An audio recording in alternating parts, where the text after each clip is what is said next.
আজকের এই সম্পূর্ণ র্যালির আয়োজন করেছি।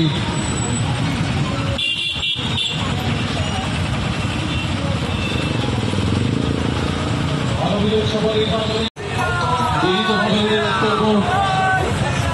আসন্ন লোকসভা নির্বাচনে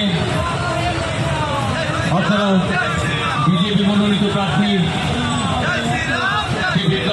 13 প্রতাপগড় বিধানসভা যুব মোর্চার পক্ষ থেকে শুক্রবার পশ্চিম আসনের বিজেপি প্রার্থীর সমর্থনে সুবিশাল বাইক মিছিল অনুষ্ঠিত হয়। তাতে অংশ নিয়েছেন প্রার্থী বিপ্লব কুমার দেব, বিজেপি রাজ্য সভাপতি রাজীব ভট্টাচার্য, যুব মোর্চার রাজ্য সভাপতি বিধায়ক সুশান্ত দেব।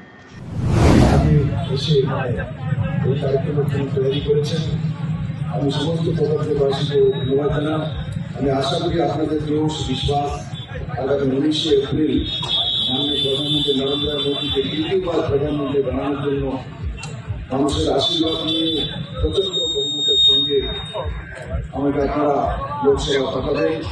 আর কয়েকটা দিন আছে, আমি যুব মোর্চা বলবো, আর কয়েকটা দিন আছে, পরিশ্রম তো করতে হয়, কিন্তু 19 তারিখ পর্যন্ত আরো বেশি পরিশ্রম করা, পরিশ্রমের বিকল্প নেই।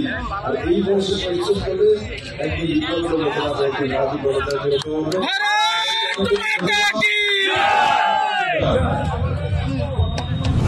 আগামী 19 তারিখ আমি আপনি সবাই পদ্মচিহ্নে ভোট দিয়ে আমাদের প্রিয় প্রার্থী বিপ্লব কুমারকে পুনরায়কে বিপুল ভোটে জয়যুক্ত করব।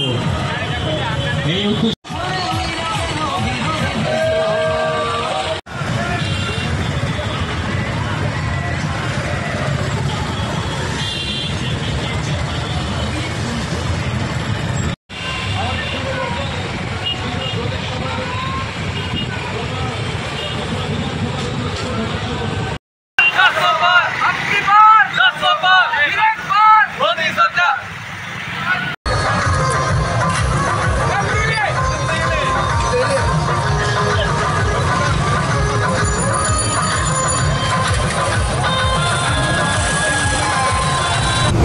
এই মাসের 19 তারিখে প্রথম ধাপের নির্বাচন, সেই নির্বাচনে আমাদের পশ্চিম ত্রিপুরা আসনের নির্বাচন সংগঠিত হবে। আমাদের যিনি প্রার্থী আছেন রাজ্যের জননেতা বিপ্লব কুমার দেবের সমর্থনে আজকে প্রতাপগড় মণ্ডল যুব মোর্চার উদ্যোগে আমরা একটা সুবিশাল সুসজ্জিত একটা বাইক র্যালির আয়োজন করেছি। সেই বাইক র্যালিতে দেখতে পাচ্ছেন যুবকদের উৎসাহ উদ্দীপনা মানে চোখে পড়ার মতো। তো আমরা আশা রাখবো একটা রেকর্ড সংখ্যক ভোট দিয়ে এই বিধানসভা থেকেও আমরা বিপ্লব কুমার দেবকে হাতকে শক্তিশালী করবো।